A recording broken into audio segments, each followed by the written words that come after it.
Je suis Arnaud, moi je suis infirmier pour la société Elivi.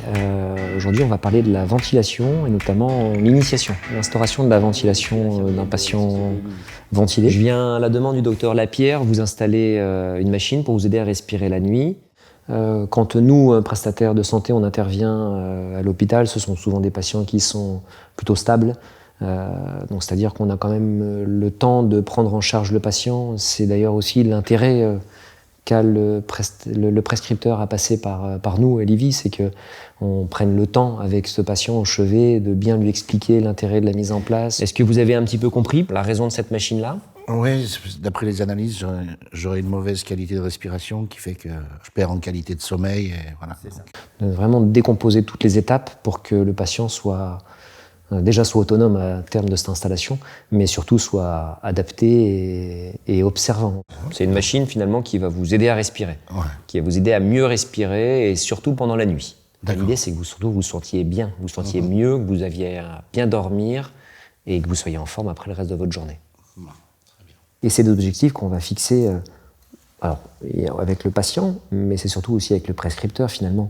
Qu'est-ce que veut le prescripteur ? Qu'est-ce que veut le médecin ? Est-ce qu'il veut qu'on soit efficace tout de suite sur les résultats, ou est-ce que on a une certaine marge de manœuvre en se disant finalement on veut qu'on soit efficace, ce qui est souvent le cas à terme, mais est-ce qu'on se laisse quand même quelques jours d'adaptation pour le patient et ce qui inclura peut-être des réglages un peu adaptés, diminuer un peu les pressions pour faire en sorte que le patient supporte bien le traitement et y arrive. Est-ce que vous avez déjà des questions avant qu'on commence et que je vous explique un petit peu le matériel ?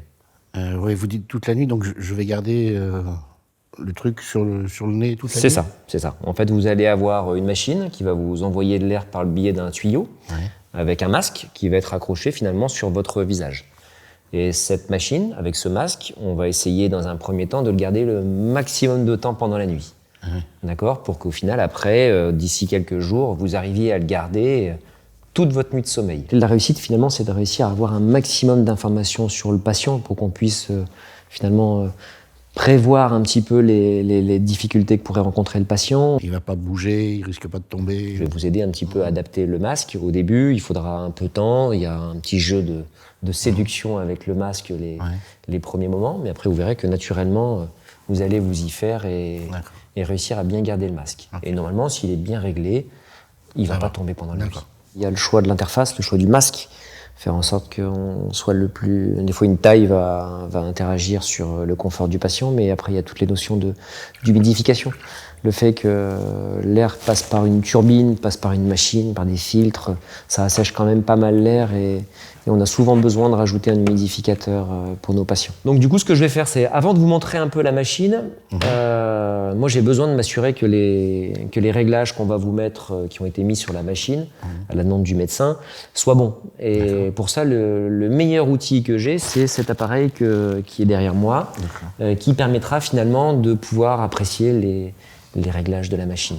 On a des risques vitaux sur le patient de mettre en place une ventilation, donc on surveille, on contrôle pas mal de paramètres, notamment la saturation d'oxygène, le rythme cardiaque et la tension artérielle. Mais on a surtout un outil aujourd'hui qui est le capnographe transcutané, qui nous permet de pouvoir apprécier l'efficacité de la ventilation avec un appareil qui nous met un petit capteur ici à l'oreille, c'est magique, et on a des valeurs quasiment instantanément et ça évite que le patient soit piqué avec des gaz du sang qui sont plus douloureux. Et ça c'est pour vos réglages, je ne l'aurai pas toute la nuit ça. Non, vous l'aurez que là ici, vous l'aurez que pour la première fois. Après il va y avoir le ressenti du patient finalement. Ça c'est la machine qui est nécessaire pour vous traiter finalement. Vous allez voir, c'est assez facile. Vous avez un petit bouton qui est là pour mettre en route et le même bouton pour arrêter, c'est assez ludique et ça se met plutôt bien en place. D'accord. Et puis ensuite, vous avez le masque qui se présente de cette manière-là, qui permet finalement d'avoir une position sur le visage qui soit bien confortable et que surtout il n'y ait pas d'air qui puisse s'échapper. La machine souffle de l'air, elle va souffler de l'air pour vous aider à bien respirer. Mais s'il y a de l'air qui s'échappe du masque, c'est de l'air qui n'ira pas dans vos poumons pour bien respirer. D'accord ? Donc au plus je serai finalement étanche, le masque sera bien réglé, au mieux j'aurai une bonne efficacité. D'accord ? Alors je vais vous le mettre. Alors vous étonnez pas, au début c'est un peu particulier. Alors, je vous positionne. Vous voyez, je pose dessus. Voilà, comme ça, parfait. Vous avez pris le bon réflexe. Vous maintenez le masque sur le visage. Dessus, vous avez une sangle qui vient se mettre sur le dessus de la tête. D'accord? Ça, c'est pour éviter que le masque ne bouge trop. Et ensuite, derrière, ça vient se croiser dans la nuque.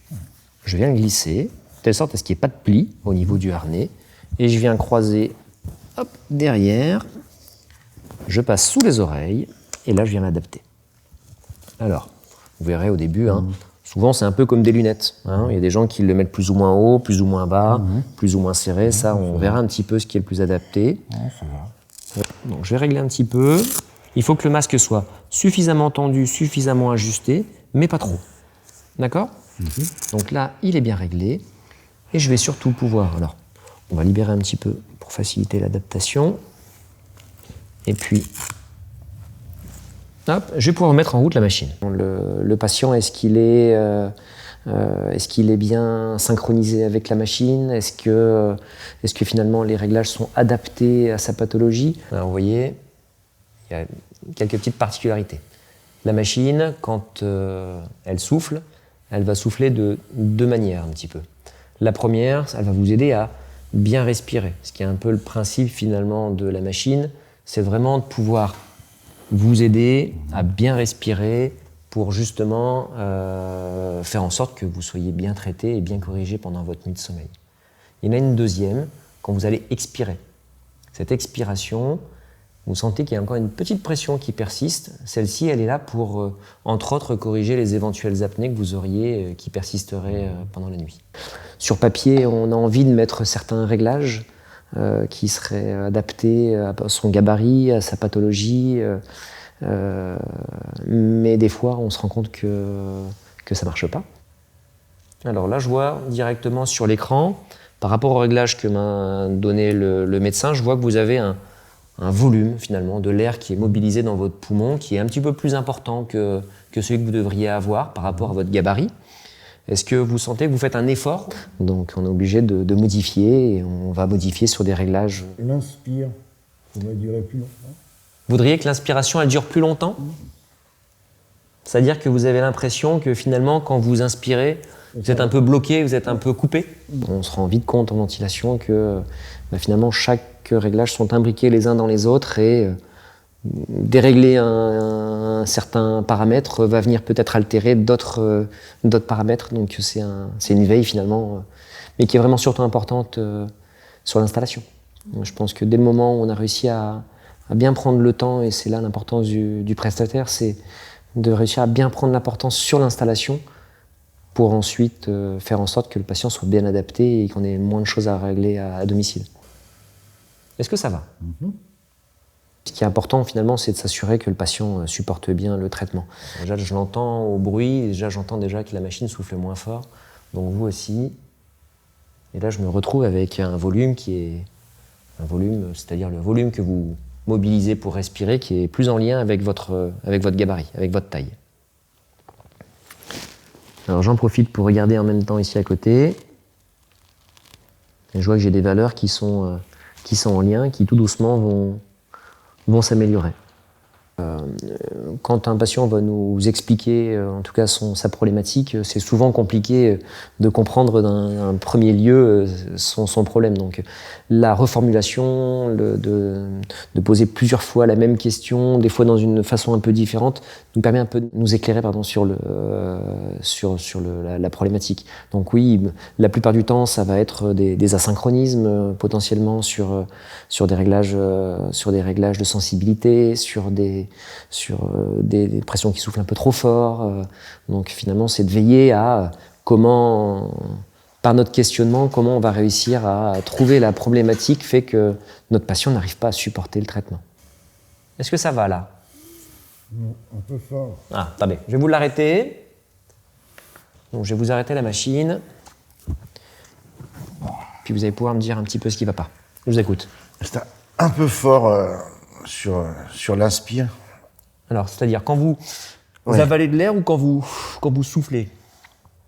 Quand l'air arrive et après quand j'expire, ouais, ça fait un décalage un peu fort. Ok. Alors, moi, j'ai vérifié Pas au niveau, naturel. au niveau des fuites, il n'y a pas d'air qui s'échappe du masque, donc il y a pas de, ça vient pas de là. Maintenant, il y a une notion après De s'habituer. d'adaptation. Ouais, Donc, la première chose, quand vous expirez, quand vous soufflez, la machine, en fait, elle vous envoie de l'air. Elle envoie de l'air pour finalement éviter à cet endroit-là que vous fassiez des apnées, que ça vienne s'obstruer. Donc là, cette pression, elle est nécessaire. Et vous verrez cette pression, vous allez tout doucement vous y habituer. La finalité, c'est que le patient soit bien synchronisé avec le ventilateur et qu'il soit bien sous machine. Le masque, c'est un peu le même principe que l'autre. On vient ici finalement clipser d'un côté et de l'autre. Sauf que celui-ci, il n'a pas ici d'empreinte pour la bouche, il n'a que le nez. Et ici, ça dégage toujours le visage. Donc oui, le choix du masque peut être une de ces solutions. Le gros avantage de ce masque-là, c'est qu'il a une toute petite posture sur le visage et donc il y a moins de fuite, moins de risque de fuite. Par contre, si vous ouvrez la bouche et vous avancez la langue, essayez de parler un petit peu par exemple. Oui, Hein? d'accord. Vous voyez, c'est vraiment désagréable. Donc naturellement, quand on respire par le nez, on ne peut pas parler. Et vous voyez, donc naturellement, on respire la bouche fermée. Si vous ouvrez la bouche la nuit, vous allez probablement l'ouvrir, mais hop, ça, naturellement, vous allez la refermer. Mais c'est sûr que vous ne pouvez pas la garder ouverte parce que sinon, l'air, plutôt que descendre dans les poumons, il ressort par la bouche. Chez Livy, on a mis en place un protocole de ventilation qui permet de pouvoir adapter au mieux le patient. Alors déjà en lien avec finalement les réglages que nous aurons demandé d'instaurer le médecin. Et puis surtout, ce protocole-là, il va nous permettre de refléter l'efficacité des réglages sur les signes vitaux, sur les paramètres vitaux du patient. Et au moins, ça permet au médecin qui n'est potentiellement pas sur place au moment de l'installation devant le patient, de pouvoir avoir un récap de l'heure passée et de pouvoir voir tout de suite s'il y a des modifications à apporter. J'ai un petit protocole là, qui me permet de pouvoir transposer les retours finalement de la machine sur vous. Chez Livy, on a mis le paquet sur l'installation et surtout sur l'adaptation. On appelle ça la phase d'adaptation. Finalement, chez nous, on considère que les 4 premiers mois sont c'est une phase, c'est une étape vraiment importante pour l'adaptation et on a mis le paquet sur les suivis. On a mis un suivi, donc l'installation avec un suivi à J1, J3, J7, J15, J30 et après tous les mois jusqu'au 4e mois, sans compter que oui, si le patient rencontre des difficultés ou si on se rend compte que c'est pas encore suffisant, on rajoute encore des visites pour adapter au mieux le patient. Et après, on a l'avantage de plus en plus avec les fabricants, et notamment avec les fabricants de ventilation qu'on a le plus souvent, on a la possibilité maintenant de pouvoir se connecter à distance sur les machines et ça nous permet aussi d'être alertés. Donc alertés quand le patient décroche au traitement, quand le patient se dégrade, ça nous permet aussi d'avoir un état de vigilance et de pouvoir intervenir plus rapidement chez le patient.